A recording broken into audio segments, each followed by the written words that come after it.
परम पूज्य श्री महाराज जी के YouTube चैनल को सब्सक्राइब करें तथा पूज्य महाराज श्री जी की कथाओं को सर्वप्रथम देखने के लिए बेल आइकन दबाना ना भूलें।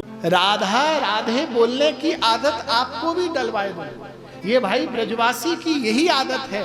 अगर ब्रजवासी एक राधा नाम रूपी हीरा ना देख सको तो मैं मानूं तो उसको ब्रजवासी होना ही बेकार है।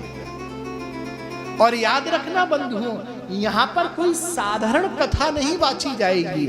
साक्षात यहाँ पर एक एक कथा के एक एक बिंदु से, और बिंदु से ही नहीं साधारण, जो बिंदु साधारण एक जल के रूप में यमुना में, साधारण एक नदी के रूप में होता है, वही अगर जल को आप इस कथा रूपी पंडाल में आकर के विराजमान कर लो तो वह बिंदु सिर्फ बिंदु नहीं सिंधु हो जाती है।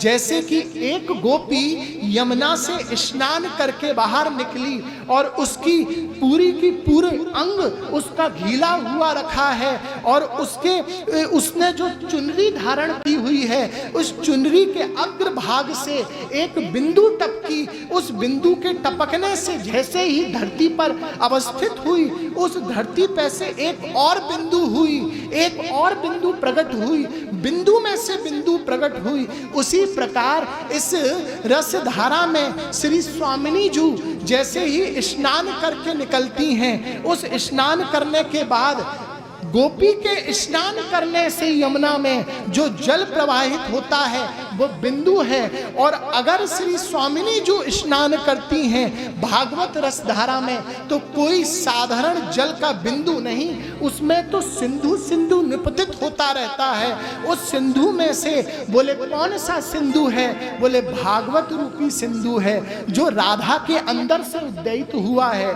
और जैसे ही वह भागवत रूपी सिंधु उनके अंग से होते हुए इस धरा पर अवतरित हुआ तो बोले किसके अंदर आया?